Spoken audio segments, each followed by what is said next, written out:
Les habitants de mon pays ont désespérément besoin de la paix. Mais comment construire la paix sur des fausses communes?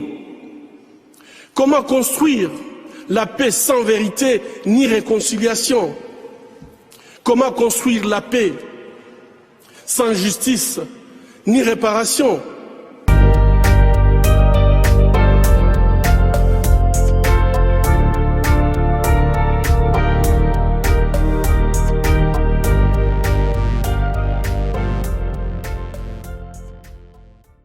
Bonjour à tous, vous êtes sur la Voie des Grands Lacs, où nous sommes accompagnés aujourd'hui par un invité de marque que vous connaissez déjà, M. Patrick Mbeko, géopolitologue, bien connu, spécialiste de la région des Grands Lacs.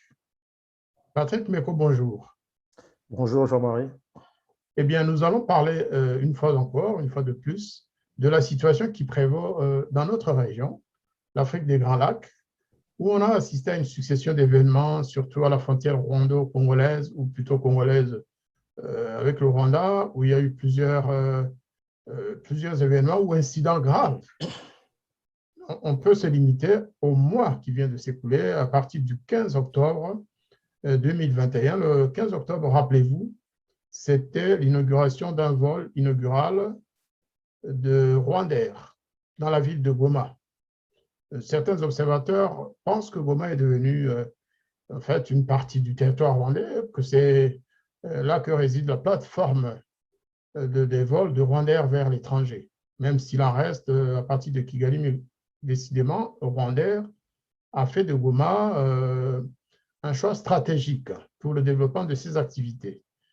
Quelques jours après Goma, le 18 octobre 2021, il y a eu des attaques. Il y a des attaques dans le nord de l'est de la RDC, à Kibumba pratiquement, dans cette région en tout cas. Et à l'époque, on disait que ces forces d'agression étaient venues du Rwanda. Personne ne l'a nié, y compris le Rwanda, sauf qu'ils ont donné des prétextes difficiles à accepter.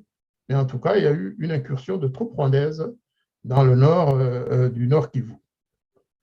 Ensuite, plus près de nous, le 3 novembre 2021, rappelez-vous, c'est l'attaque de Bukavu, dont personne n'a pu établir de lien direct avec le pays voisin, le Rwanda, mais on sait que Bukavu, c'est une ville voisine justement du Rwanda, et certains y ont vu la main de Kigali. Et puis, plus près de nous encore, tout récemment, il y a eu une attaque, une fois encore, dans le nord Kivu, dans la région de Rutshuru, dans le village de Tchungu et des voisins. Entre-temps, il semble, on a l'impression que les autorités congolaises veulent plutôt calmer le jeu. Ils se sont confondus en déclarations aussi contradictoires que les autres. Certains officiers de l'armée congolaise disant qu'ils ne savaient pas d'où venaient ces agresseurs, d'autres disant que puisqu'ils sont repartis vers le Rwanda, parce qu'ils ont été repoussés par les FARDC, c'est qu'ils étaient naturellement venus du Rwanda en plus. L'ennemi était identifié, l'agresseur, c'était le M23. Il y a encore le président Kagame, qui nous a habitués à beaucoup de surprises, a annoncé qu'il avait toujours un projet de construction d'un village modèle autour du volcan Nyiragongo pour les sinistrés des éruptions volcaniques de la fois dernière. Est-ce que c'est une blague? Est-ce que c'est sérieux? En tout cas, il a fait savoir ça au président Tshisekedi, qui jusque-là ne s'est pas encore prononcé sur la situation qui prévaut à l'est de la République démocratique du Congo. Il n'y a que le ministre, plutôt le conseiller du président, M. Ntumba Loa Balumu, qui a fait une déclaration là aussi assez timide, où il dit que les pays voisins leur doivent des explications, mais sans plus. Sans plus. Dans ce contexte, Patrick Mbeko, vous avez suivi, je le sais, de très près de tous ces événements. Quelle est votre analyse? Est-ce qu'effectivement le Rwanda a une part dans ce qui s'est passé? Est-ce que le Rwanda a des responsabilités dans ce qui se passe en RDC à sa frontière? est-ce que c'est vraiment des problèmes internes à la RDC? Qu'est-ce que vous en pensez? Quelle est votre analyse de la situation? Merci. Je pense qu'il y a une succession, quand même beaucoup d'événements que vous avez relevés, à commencer par cette histoire de Rwanda qui fait de Goma sa plaque tournante. Il y a beaucoup de choses qui ont été dites là-dessus. Euh, Ce qu'il faut comprendre par rapport au Rwanda et à la RDC, c'est il faut d'abord avoir une lecture qui est toujours globale. Euh, j'ai fait un papier qui va sortir dans Sputnik aujourd'hui ou demain, où je reviens sur les événements, les derniers événements, et j'explique que euh, le problème, c'est que le Rwanda n'a jamais renoncé à la partie est de la RDC. Depuis le début de l'aventure militaire de l'APR en 96 avec l'AFDEL, à ce jour, on constate qu'il y a toujours ces velléités-là d'étendre sa zone d'influence dans cette partie du Congo. Et compte tenu des situations, compte tenu de conjonctures, le Rwanda va parfois modifier ses plans, ses approches et aussi ses stratégies. Donc, Rwanda n'est qu'un élément de ce dispositif-là stratégique que le Rwanda déploie depuis des années dans la région et plus particulièrement dans l'est de la RDC. Je veux rappeler, juste une parenthèse, qu'en 2019 et en 2020, lorsque Félix Tshisekedi a demandé une réunion des états-majors des pays de la région des Grands Lacs à Goma, le Burundi et l'Ouganda avaient rejeté cela. Ils ne se sont pas présentés parce qu'ils craignaient parce que ça devait se passer à Goma. Et donc, ces deux pays étaient conscients de la présence, en tout cas de l'influence rwandaise dans cette région. Ils n'ont pas voulu faire le déplacement. Ils ont au final court-circuité la démarche. C'est dire que quand on parle de l'influence rwandaise à l'est de la RDC, ce n'est pas une vue de l'esprit, c'est une réalité. Maintenant, quand on voit aussi les incursions répétitives de l'armée rwandaise, cela dénote simplement de cette même logique-là. Mais ce qui est aussi, ce qu'il faut prendre également en considération, c'est la position des autorités congolaises que vous avez relevée. Parce que le Rwanda agit en RDC en fonction aussi de ce que les autorités congolaises projettent comme message, comme image. Est-ce que ces autorités tiennent vraiment à la sécurisation des espaces géographiques en RDC, de l'espace congolais, ou en raison de la proximité qui existe aujourd'hui entre Kagame et Tshisekedi, le Rwanda sait qu'il peut se permettre des choses en RDC sans craindre un retour de flamme, ou même sans craindre même des critiques de la part des autorités congolaises, on le voit. Maintenant, le Rwanda, vous avez dit, le Rwanda a nié le fait que ces hommes aient traversé la frontière et tout ça. Tout le monde dit que c'est le M23. Le M23 nie, mais on sait aussi en même temps que le M23 est une création rwandaise. Je tiens à rappeler que le Rwanda n'a pas seulement créé le M23, il l'a façonné et il l'a utilisé à l'est de la RDC pour des raisons que je viens de décrire précédemment. Étendre sa zone d'influence pour des raisons économiques, mais aussi géopolitiques. Je rappelle ici l'intervention de Chris Edge, qui était le chef des groupes d'experts des Nations Unies en 2013, qui, devant la commission des affaires étrangères de la Chambre de représentants aux États-Unis, avait clairement dit que l'un des objectifs du Rwanda à l'est du Congo, c'est de créer un État fédéral, une sorte d'État tampon que le Rwanda va contrôler en RDC même. Peut-on dire aujourd'hui que le Rwanda s'est détourné de cet objectif-là? Je ne pense pas. Et le M23 aujourd'hui sert d'instrument, même si il a été défait et démobilisé, il n'en demeure pas moins qu'il y a eu des négociations par la suite, au cours desquelles il avait été décidé d'amnistier certains de ses responsables et de leur accorder un certain espace dans le jeu congolais. Je rappelle aussi que l'M23 avait intégré la majorité qui est au pouvoir sous Joseph Kabila. Ça veut dire que le Rwanda, depuis 1998, a toujours utilisé des groupes armés à l'est du Congo pour faire avancer ses cartes dans ce pays-là. On se rappellera du RCD Goma qu'on avait présenté comme une rébellion congolaise qui est en réalité le masque qu'utilisait Kigali pour investir l'Est et piller les ressources du pays. On se rappellera du CNDP qui est né après la mort du RCD Goma, qui a utilisé des prétextes aussi fallacieux que la sécurité des Banyamulenge pour déstabiliser l'Est du Congo au profil du Rwanda. Et on se rappelle maintenant du M23 qui est né de la dislocation du CNDP. Donc, il y a un continuum, raison pour laquelle j'ai dit au début qu'il faut avoir un regard global et surtout avoir le regard braqué sur le rétroviseur de l'histoire pour comprendre comment le Rwanda fonctionne à l'est de la RDC.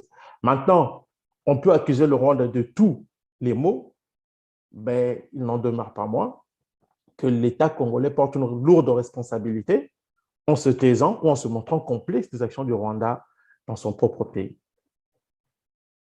Alors, il y a une déclaration justement du professeur Tumbalo Baloumou à propos du M23. Je pense qu'elle est tout à fait pertinente. Alors, je vais lire l'extrait de l'article. Hein. Alors, Alphonse Tumbaloaba, ancien secrétaire exécutif de la Conférence internationale de la région des Grands Lacs, CIRGL, et modérateur des pourparlers ayant abouti aux déclarations de Nairobi en 2013, qui ont consacré le retrait du M23 du territoire congolais. Selon lui, le Rwanda et l'Ouganda doivent des explications à la RDC, juste des explications, c'est moi qui commente, après la récente attaque armée attribuée au même mouvement rebelle à Rutshuru, Nord Kivu. Alors, je cite, je continue la citation, Kigali et Kampala nous disaient qu'ils ne permettraient jamais à ces gens-là, les rebelles du M23 installés au Rwanda et en Ouganda, parce qu'effectivement, il y a deux ailes, hein, il y en a une qui est partie en Ouganda et l'autre au Rwanda, qui ne leur permettrait jamais de rentrer au Congo, qu'ils étaient totalement désarmés. Et le professeur Toumba de continuer. Et maintenant, lorsqu'on me signale que depuis hier, le M23 attaque de nouveau, que Makenga est là, je me dis, mais qui les a lâchés? Qui a permis qu'ils reviennent au Congo armés? Qui les a armés? S'interroge Ntumba Luaba. Alors, il a raison de s'interroger. Mais après, qu'est-ce que la RDC fait? Que font les autorités de la RDC lorsqu'on pense que le lendemain, justement, le président Kagame a promis de construire un village pilote pour les sinistrés du volcan Nyiragongo? Je pense que la position de la RDC est connue à travers la posture de son président, Félix Tshisekedi, qui s'est rapproché du Rwanda et qui a fait qui a choisi de balayer tout ce qui s'est passé en disant regardez vers l'avenir, comme si l'avenir pouvait se passer du présent encore du passé. Il y a un gros problème dans la gestion de cette affaire de l'Est congolais par les autorités, pour une raison très simple. Hein. C'est que nous avons au pouvoir à Kinshasa des gens qui n'ont aucune vision de la réalité, qui ne comprennent rien, en plus d'être des opportunistes, des gens qui se positionnent en fonction de leurs propres intérêts au détriment de leur pays. C'est ça aussi la réalité. Le professeur Toumba peut dire ça, mais tout le monde sait d'où sont partis ces gens-là. Et la preuve en est que, au lendemain de ces attaques repoussées par les FARDC, le chef d'état-major de l'armée congolaise, le général Célestin Mbala, s'est rendu au Rwanda. Et quand on sait comment Kigali fonctionne, quand le pouvoir de Kigali, qui est quand même passé maître dans l'art de la ruse, accueille le général Mbala avec tous les honneurs, on sait ce que ça veut dire. C'est une façon de l'amadouer, d'amadouer les autorités congolaises pour dire que nous, on considère que nos relations sont très bonnes, c'est pas nous, on vous accueille, on vous reçoit avec tous les honneurs, mais en réalité, on souffle le chaud et le froid. Le Rwanda n'a fait que ça depuis 1998, et même après la signature des accords de paix de Sun City. C'est de toujours activer des groupes rwandais en réalité ou des groupes en RDC pour atteindre des objectifs à l'est du Congo. Et ça, c'est connu, c'est amplement documenté. Les autorités congolaises ne peuvent pas ignorer quand même que le Rwanda fonctionne comme ça, surtout au regard de tous les rapports des Nations Unies qui ont été produits jusqu'ici. Mais ils jouent le jeu parce qu'il faut rappeler que l'année dernière, je crois qu'on en a déjà parlé dans l'une de vos émissions, pardon, c'est que quand les Nations Unies ont découvert que les troupes rwandaises étaient présentes en RDC, ils se sont adressés, les experts de l'ONU se sont adressés aux autorités congolaises qui n'ont jamais répondu. Et on a appris, comme tout le monde, à travers les médias et même dans les rapports des Nations Unies, que le Rwanda était là pendant une année, à Kinshasa on y est. Mais cette affaire, je l'avais révélée de mai 2019, pardon, que j'avais révélé cette affaire-là. J'avais dit les Rwandais sont rentrés parce que j'avais des éléments qui émanaient des gens au Rwanda même, avec des détails sur les noms des officiers qui étaient rentrés, qui supervisaient d'ailleurs leur accueil au niveau congolais. Les autorités du Congo ont toujours fait mine de ne pas savoir. Et j'ai même adressé des messages aux gens de la présidence et je leur ai donné des détails. Mais il n'y a pas eu de suivi. Et j'ai vite compris, quand on voit comment Tshisekedi se comporte dans le dossier du Rwanda, on comprend très vite que les autorités congolaises ne sont pas disposées à régler cette question-là. Alors, dans tout cela, il faut quand même rappeler qu'il y a dans la région, surtout au Nord Kivu, il y a une situation d'état de siège. Et en plus, il y a la MONUSCO. Et tout récemment, on a assisté aussi à un voyage ou une visite de militaires de marine américaine. Et sur certaines chaînes YouTube, on voit des Congolais se glorifier de cette présence américaine, que les Chinois vont partir, qu'enfin les Américains sont là. Est-ce qu'il y a un lien de cause à effet aussi entre la présence des troupes américaines, s'il y en a, et les attaques répétées qui ont l'air d'être inspirées par le gouvernement rwandais, par le régime de Kigali? On a rappelé que sur le dernier mois, depuis le 15 octobre 2021, il y a eu pas moins de 4 agressions contre incursions de troupes Aralan rwandais, en tout cas proche de Paul Kagame et de son régime, en RDC. Et quand vous observez ces mouvements, c'est toute la frontière, depuis Ouvira jusqu'à pratiquement à Bunagana. Alors, il y a donc la présence de troupes américaines, s'il y en a, combien, je ne sais pas. En tout cas, la MONUSCO est présente. Qu'est-ce qu'elle fait? Là aussi, on ne nous dit pas. Et quand vous ajoutez l'élément, les accords signés entre le Congo et l'Ouganda, est-ce que tout ça peut relever de la même logique? Le Rwanda qui envoie le M23 pour essayer de perturber éventuellement les travaux qui sont en cours, qui ont déjà commencé du côté de Bunagana entre l'Ouganda et le Congo, ou bien est-ce que l'Ouganda lui-même est impliqué dans tous ces mouvements? Qu'en est-il? Qu'en est-il? Est-ce que vous avez des informations là-dessus? Il y a deux choses. C'est vrai, les Américains sont arrivés, mais ce ne sont pas vraiment les troupes, c'est quelques officiers, quelques instructeurs qui sont arrivés là. Mais puis, ils ont dit officiellement qu'ils étaient là pour des raisons liées à la sécurisation du parc, je crois, des parcs fauniques que nous avons, ce qui peut faire sourire. Je ne pense pas qu'il y ait un lien direct entre la présence des Américains et ce que fait le Rwanda. Le Rwanda considère cette partie du Congo comme partie intégrante de son territoire, d'une certaine manière, ou en tout cas de sa zone d'influence. On peut dire ça comme ça. L'Ouganda ne considère pas l'Est de la RDC comme sa zone d'influence, comme une partie intégrante de l'Ouganda, mais voudrait en tout cas faire de cette partie de Tori et tout le reste sa zone d'influence pour écouler ses produits, en tout cas pour étendre son hégémonie économique. Le Rwanda, c'est économique, politique aussi. Donc, c'est deux logiques complètement différentes. Chez Kagame, il y a une dimension hégémonique qui est très importante. Maintenant, ce qu'il faut comprendre dans tout ça, c'est que tant qu'à Kinshasa, il y aura des gens qui vont continuer à jouer ce jeu-là, le Rwanda va continuer, va persister dans ses velléités. Ça, c'est une évidence. Moi, c'est la raison pour laquelle parfois, je me garde parfois d'attaquer le Rwanda à cause de ça, parce que c'est comme quelqu'un qui rentre dans votre maison, qui viole vos enfants, qui viole votre femme, et au final, vous trouvez des arrangements avec lui, puis vous commencez à vivre avec lui. C'est un peu le cas de la RDC aujourd'hui. Et qui est-ce qu'on va critiquer? C'est le violeur qui vient de l'étranger ou le père de famille qui refuse de sécuriser sa maison et sa famille? On est un peu dans cette logique. On peut blâmer les deux en fait, parce que celui qui a agressé n'a pas le droit d'agresser. Si on parle de la logique des États, il y a le droit international, vous n'avez pas le droit de faire ça. À partir du moment où c'est fait, la charte vous autorise aussi à réagir. Et tout ça. La charte des Nations Unies vous autorise à le faire. Sauf qu'on ne le fait pas. Donc, on est dans une situation où le Rwanda peut tout se permettre pour X ou Y raison. Et il ne faut pas oublier, je dis tantôt, qu'en ce qui concerne le M23, le M23 est instrumentalisé par le Rwanda, par l'Ouganda, mais beaucoup plus par le Rwanda, qui veut obtenir sur le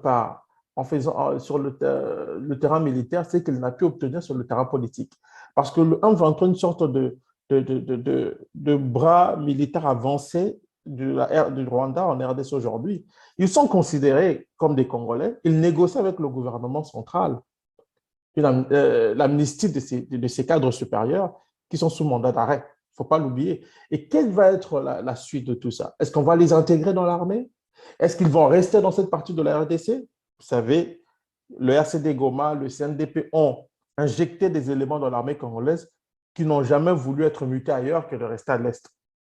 Et à chaque fois qu'il y a un problème, ce sont eux qui vont se mutiler les premiers, ces éléments-là. Est-ce que c'est ce qui va se passer avec le M23? On s'achemine vers ça. C'est sûr qu'ils ont peut-être utilisé ce moyen-là pour accélérer les discussions en vue de rencontrer leurs désidérateurs, en tout cas de pousser le gouvernement congolais à rencontrer leurs désidérateurs, ce qui, au final, fait plaisir à Kagame, qui, même s'il est en bon terme avec Félix Tshisekedi, ne va pas se départir de cette carte qu'il peut activer à n'importe quel moment pour atteindre d'autres objectifs. Et je crois qu'à Kinshasa, les gens ne comprennent pas une chose, c'est que Kagame n'est pas sur une même fréquence que Tshisekedi. Le fait qu'ils s'entendent ne veut pas dire que Kagame va renoncer à ses velléités d'Est du Congo. Et il faut comprendre la logique de l'entente initiée, du rapprochement initié par le Rwanda et la RDC. Et que pour la RDC, on ne veut pas avoir de soucis avec le Rwanda, en tout cas en ce qui concerne les gens qui sont au pouvoir. Pour le Rwanda, le rapprochement a été opéré dans un contexte où il était isolé dans la région des Grands Lacs. Et ça, il faut toujours garder cela à l'esprit. C'est-à-dire que le Rwanda s'est retrouvé dans une situation où on ne s'entend pas avec le Burundi, on ne s'entend pas avec l'Ouganda. Si on a en plus la RDC comme ennemi, on est trop exposé, enclavé, on peut être écrasé à n'importe quel moment. Si les trois-là décidaient de se liguer contre lui, alors Kagame a joué un jeu beaucoup plus malin, il a négocié avec le plus grand pays, celui qu'il a l'habitude de piller, chez qui il a l'habitude de violer les gens et de propager la mort et la désolation. Il a trouvé des gens qui étaient là prédisposés à l'écouter, dont Félix Tshisekedi, dont il faut toujours, et il faut le rappeler, dont l'arrivée au pouvoir a été en partie occasionnée par, en tout cas, décidée à Kigali, parce que Joseph Kabila avait envoyé une délégation au Rwanda à l'époque pour convaincre Paul Kagame de la nécessité d'imposer Félix Tshisekedi à la tête du Congo à la suite des élections. Tout ça est documenté et connu, et ça, il faut, en fait, c'est la raison pour laquelle j'ai dit dès le début, il faut avoir une vision globale pour comprendre ce qui se passe là-bas. C'est-à-dire, vous allez voir des comportements à l'Est avec le M23, mais vous ne pouvez pas décorréler ça de la logique de Kagame d'étendre son hégémonie. Vous ne pouvez pas décorréler ça de la logique d'infiltrer, de continuer à avoir des obligés au sein des services de sécurité de l'armée congolaise. On ne peut pas le décorréler de la situation, du contexte régional, d'un contexte régional volatile dans lequel le Rwanda est très isolé, même s'il essaie maintenant d'arranger les relations maintenant avec l'Ouganda ou le Burundi. Donc, on est vraiment dans cette logique-là. Et malheureusement, du côté congolais, il n'y a aucune vision, ce qui fait que le Rwanda, Kagame peut se permettre tout ce qu'il veut. En tout cas, il y a aussi des analystes qui affirment qu'il y a un côté psychologique dans l'attitude des autorités congolaises. Parce que, pour finir, de Joseph Kabila à Félix Tshisekedi, il n'y a pas eu vraiment de changement à l'égard du Rwanda. Certains parlent même du syndrome de Stockholm, qui fait que la personne otage de l'autre finit par être en admiration. Ça commence par la peur. Les autorités congolaises auraient peur que le Rwanda ne lance une grande offensive qui irait jusqu'à Kinshasa, comme en 96-97. Mais est-ce que cela est possible aujourd'hui? Je ne pense pas. Mais il y a cette peur.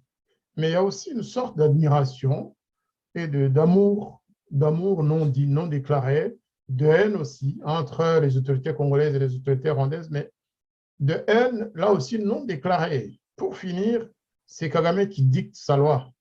Et c'est les autorités congolaises qui disent oui, c'est vrai, on est des frères, donc on ne va pas se fâcher. Vous pouvez attaquer un peu, mais n'allez pas jusqu'à Kinshasa. Vous pouvez faire ceci, mais ne dites pas que nous sommes d'accord.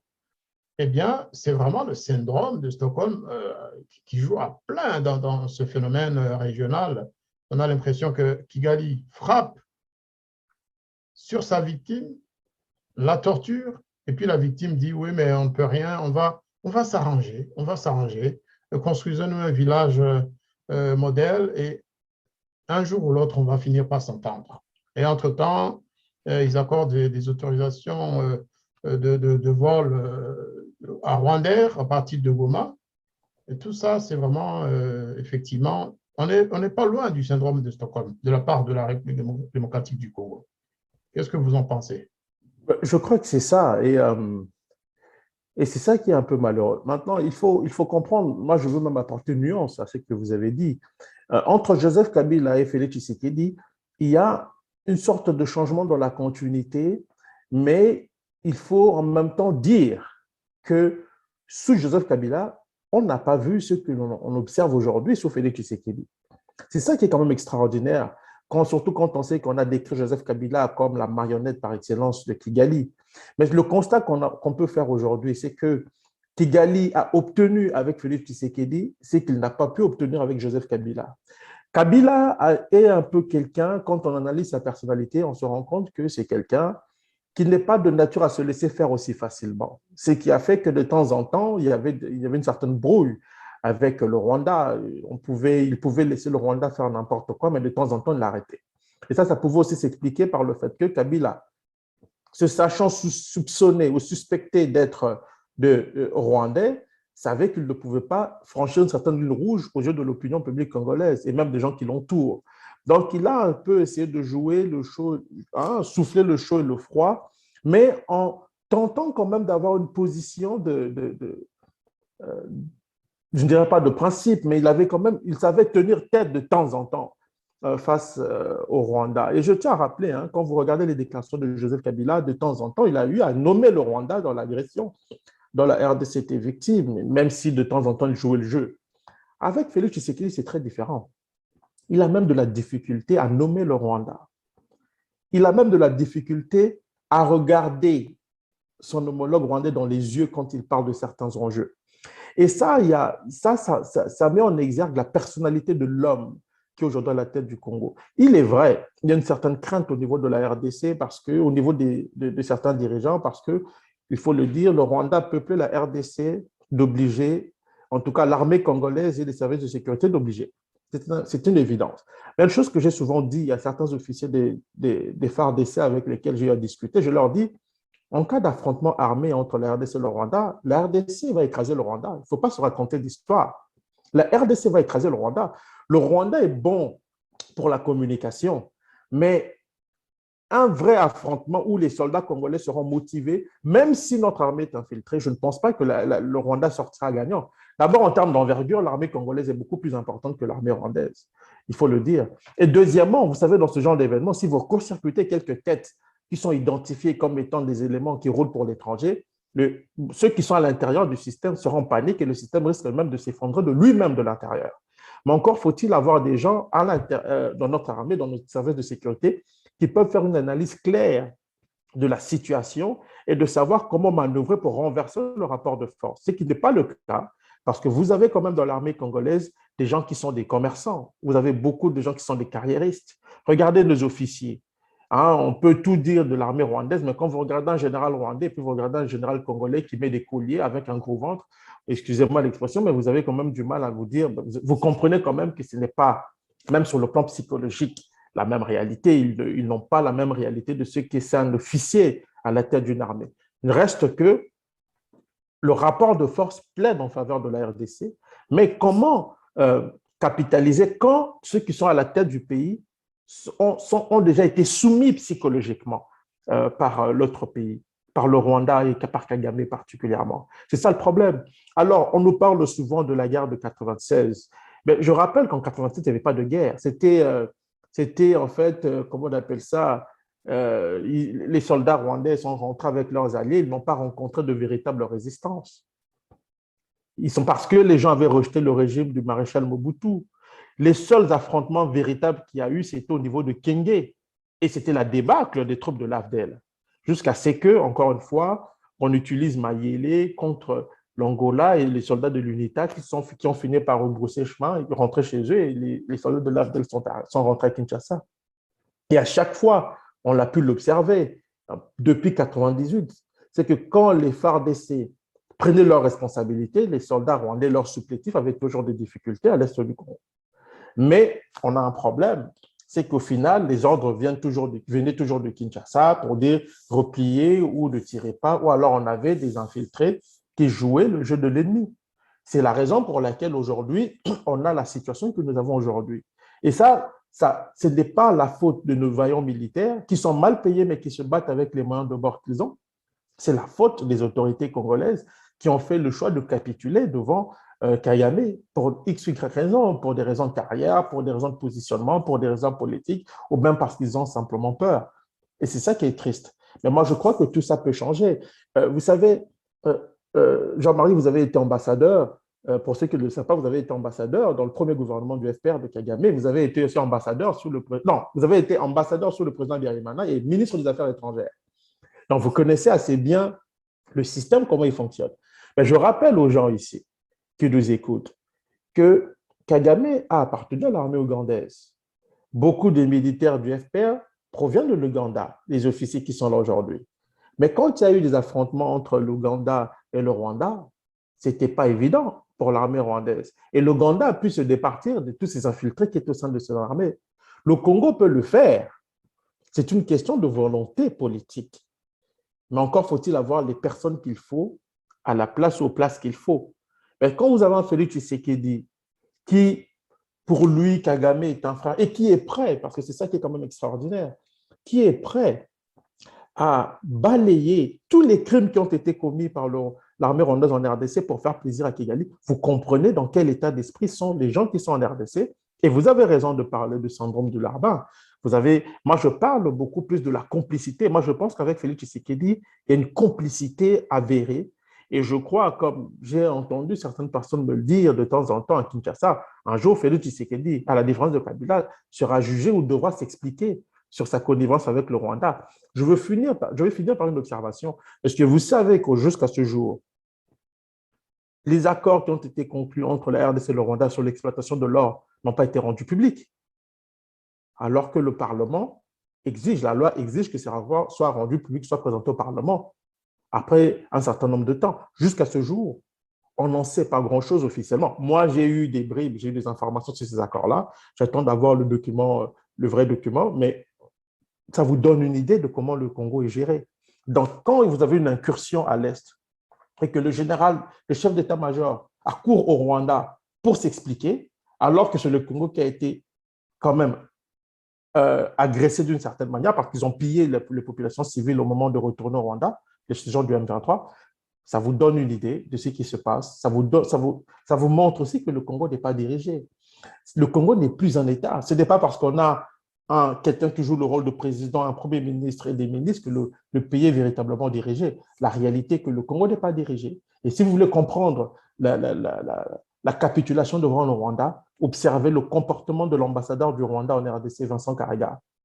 Et vous allez comprendre qu'en tout cas, il n'y a plus d'autorité dans ce pays-là. Et c'est vraiment triste pour aussi la population congolaise. Merci beaucoup, Patrick Mbeko. Il y a aussi un phénomène que l'on observe sur le plan diplomatique. Après, je vais vous laisser vaquer à d'autres occupations parce que, effectivement, je sais que vous avez des obligations. J'observe que depuis qu'il est président en exercice de l'Union africaine, le président Tshisekedi voyage beaucoup à travers le monde, notamment à travers les grandes puissances aux États-Unis, en Europe et partout.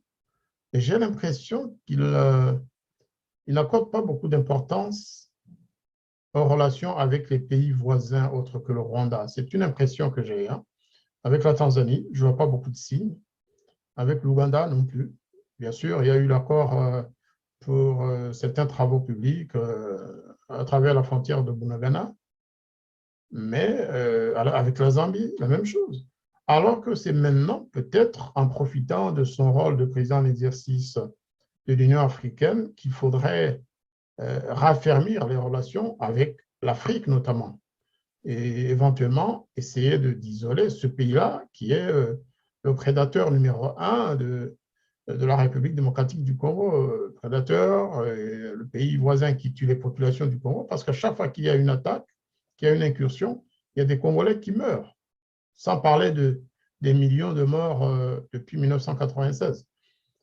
J'observe aussi, et beaucoup de Congolais comme moi, ou beaucoup de Rwandais observent comme moi, que le président Tshisekedi ne parle pratiquement jamais de cette partie de l'histoire, c'est-à-dire des victimes congolaises, des agressions rwando-ougandaises de 1996. Et notamment, il ne parle pas du rapport mapping, alors que le docteur Denis Mukwege ne cesse d'appeler au secours. Il ne cesse d'appeler au secours. Récemment encore, après l'attaque de Bukavu, le docteur Mukwege, qui était, c'est vrai, souffrant, ne s'est pas empêché quand même de faire référence au rapport mapping et à la justice qu'il faut pour les victimes congolaises.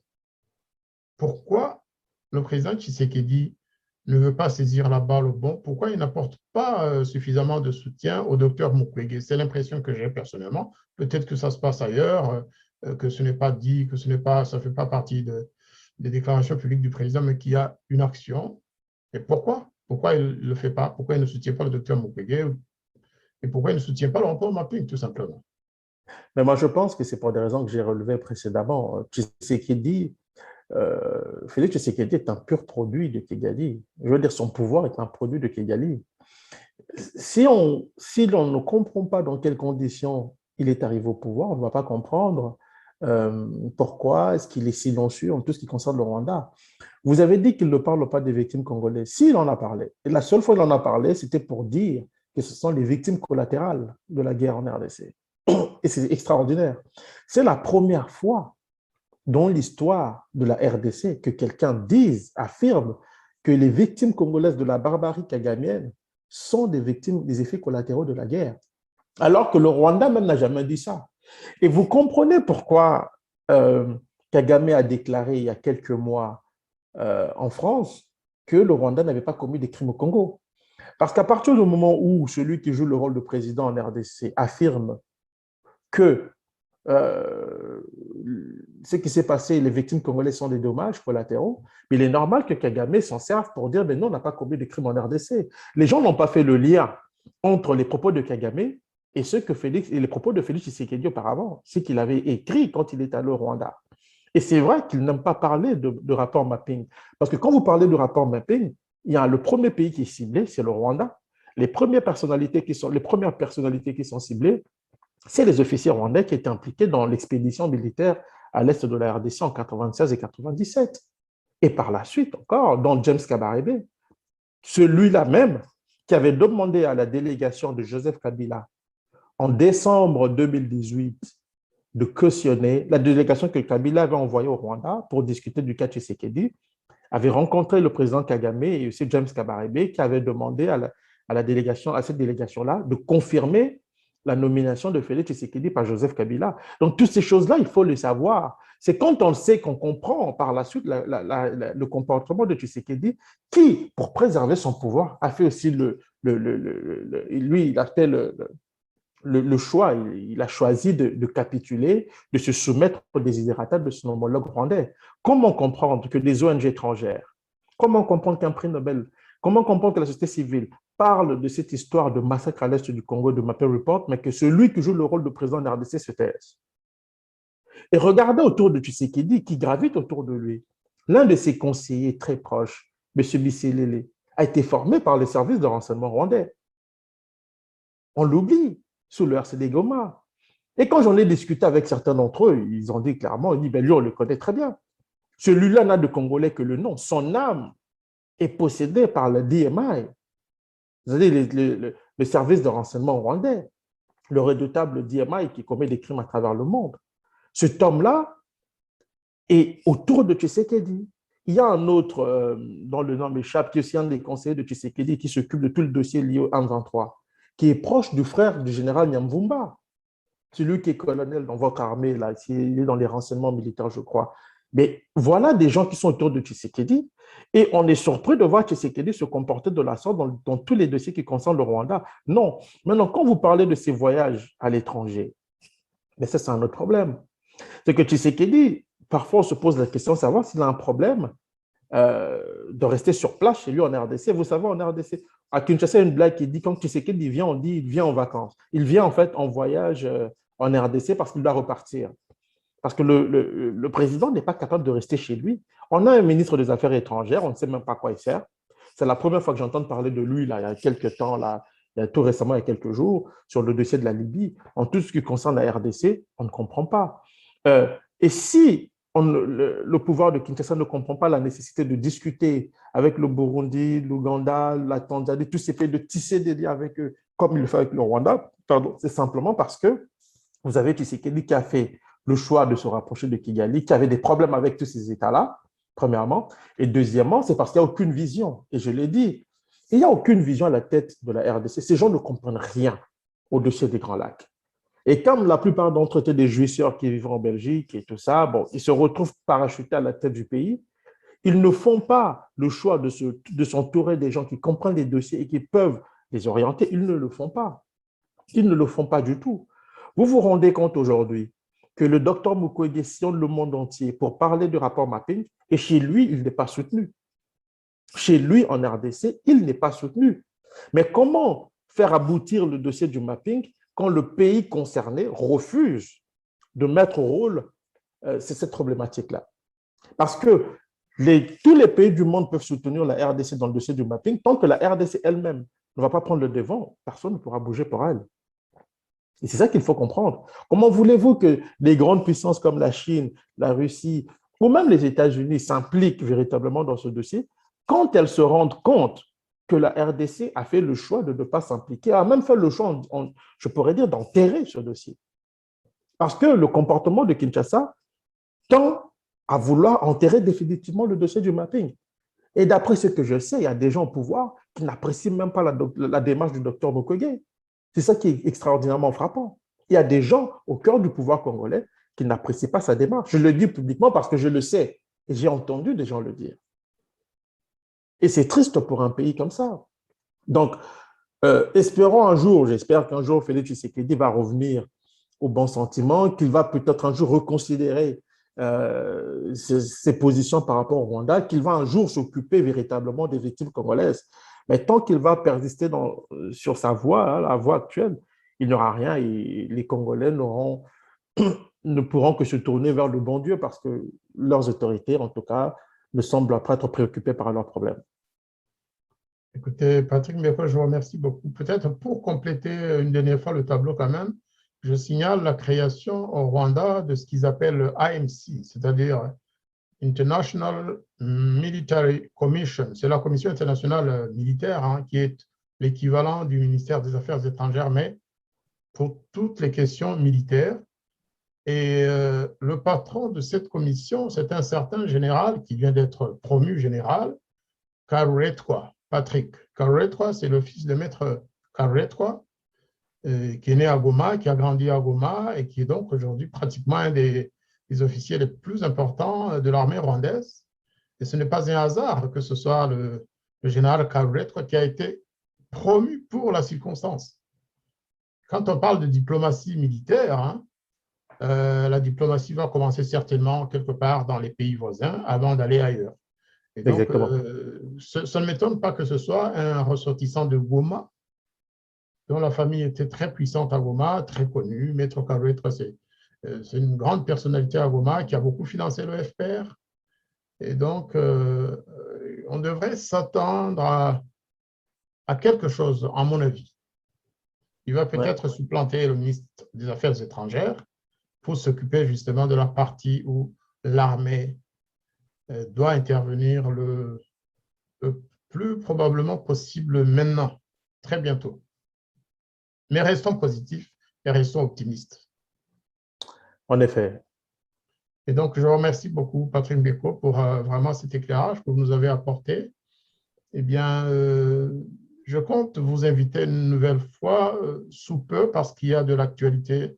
Et après ce qui s'est passé à Bukavu, à Goma, à Uvira et qui continue peut-être en Ituri, parce qu'on n'a pas parlé des contrats agricoles, de cession de terres. On en parlera la prochaine fois avec toutes les conséquences que cela va certainement impliquer. Il pour la RDC en tout cas. Lorsqu'on cède des terres au Rwanda, on sait à quoi cela peut mener. Je vous remercie beaucoup et à très bientôt, Patrick Beko. Au plaisir, Jean-Marie. Merci, merci.